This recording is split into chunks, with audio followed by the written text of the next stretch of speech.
Good morning, good afternoon, good evening, folks. Michael Zuber, one rental at a time, and we have the one and only and amazing Beth Traversa with us this morning. How you doing, Beth? Hey, I'm doing great, Mike. Thank you so much. Always a pleasure and highlight of my week to be here with you and everybody. So thank you. Awesome. So a couple weeks ago in your playlist, which I think is goes by the very sophisticated and complicated name Beth, Right. we talked about your experience at the Bigger Pockets 3-day event in San hmm Diego. And you were obviously just at the first one rental at a time event. So I thought I'd ask you what you can compare and contrast, your summaries, Yeah. takeaways. What'd you think of one rental at a time? I love the one rental at a time live mastermind. What a fun day that was. It actually turned into a fun weekend and it was so great. One of the things that there's several takeaways, but the first and foremost is it's so great to meet you in person and all the other fantastic people that contribute to the channel and that the people that watch the channel. And there's no substitute for meeting people in person, in my opinion. I mean, Zoom has been great and it's been a wonderful tool to connect and make new friends and just learn from other people. But for me, it's just really, really good just to meet everybody in person, and it just solidifies the connection that much more. Um, I loved the format personally, the no PowerPoint. I think that was really key to making that just a lot more interactive. And for me, as somebody who was, privileged to be a speaker at the event, it helped me a lot because I'm the kind of person that I like to have an interaction with whoever I'm talking with. And if it's just me talking to a bunch of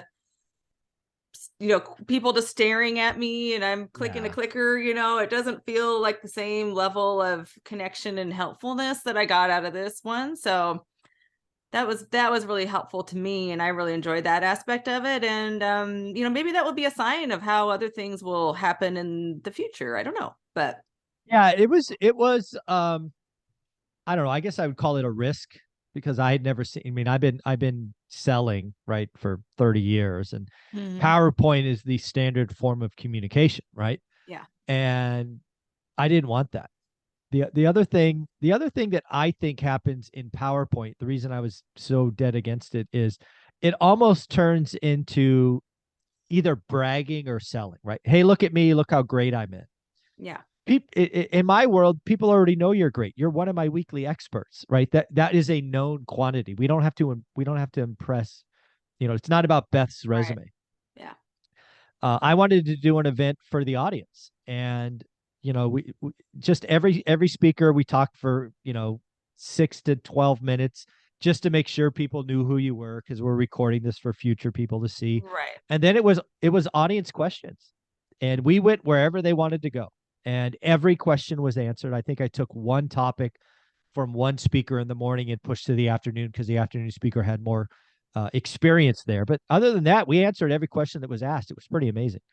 Yeah, and I got something out of another takeaway I have is I got a takeaway from every single speaker that was up there. So I mean, I was inspired by Adrian's mindset, and his analogy of the coffee, pouring the water in the Yeah. coffee, that's a good one.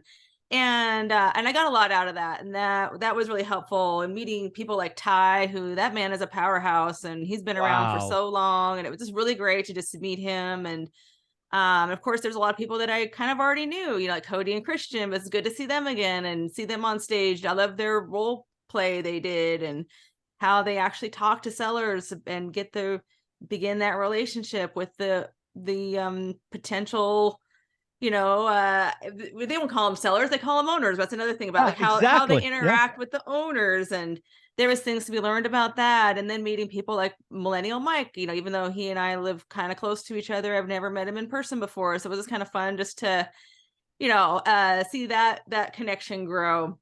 And then of course Omar and all the other folks, everybody had so much to share that was really helpful. And I got something out of every single speaker.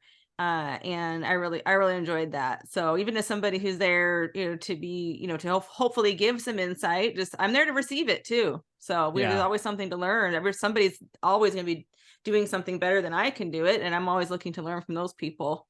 Yeah. The experience that was in the room is second to none. The go giver mentality of each speaker was awesome. The other thing, again, going back to kind of comparing and contrasting, this is a question more than a statement, is Uh, I did have a table there with, books and t-shirts because people asked for that, but we didn't push it. We didn't do back of the room nonsense. Nobody was selling anything. It was, we were there for the audience. And uh, again, I think PowerPoint sometimes leads to, hey, I got this big widget I'm going to sell you and we'll do a 1 day discount Mhm. and blah, blah, blah. None of that stuff was there. I admittedly had some books. Some people bought them and I signed them. But it was not pushed. I don't even think I ever No, I mentioned the don't think I table. heard it even once. Yeah, Yeah. yeah. So yeah, it wasn't about selling. It was just about people getting together about something that they're passionate about and learning. That's what I Yeah. found, and making friendships. Yeah, the other thing that I've come to realize is because I've been to, I don't know, 50 real estate focused, maybe a little bit more of these events, and I saw something different in the audience. And I was curious if maybe this is obviously this could be my bias, so this could be totally wrong. But what I saw in the audience members is a disproportionate amount of people there because they either are or want to do the work. I contrast that with other events.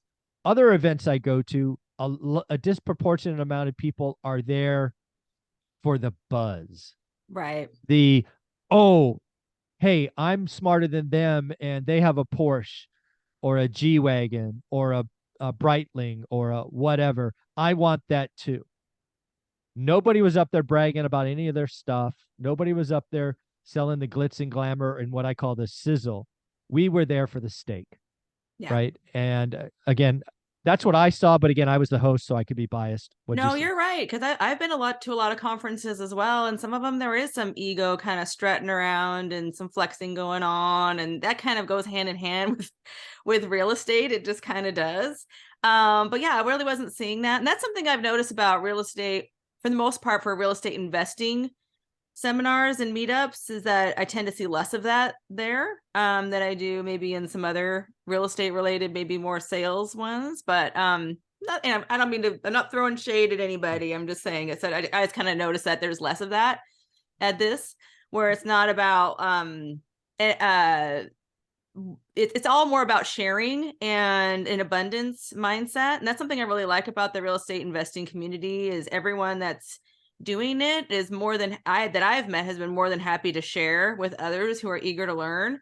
And that was one of the best parts for me is having people come up to me just like, hey, I'm looking to I'm looking to start my real estate career, or I want to do XYZ, what do you recommend? And I love that, and talking to people who are just getting going, whether it's in real estate sales or investing, and just giving advice on what I would recommend for them. And they were just really interested. And I gave them information to follow up with me personally later. And that was really rewarding for me. Yeah.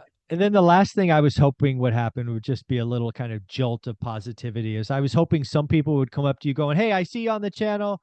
Thank you, blah, blah, blah. Can I take a selfie or a picture? So did you get your picture taken or any selfies taken? I did. Yeah, it was nice. It's always fun. Yeah. Yeah. So kind of wrapping this up, I don't know if you know this, but obviously I think you saw the cameras. We did record the event. It's just over 8 hours of content. Yeah, it's a Millennial lot. Mike Mhm. actually is going to be merging the audio and video file together.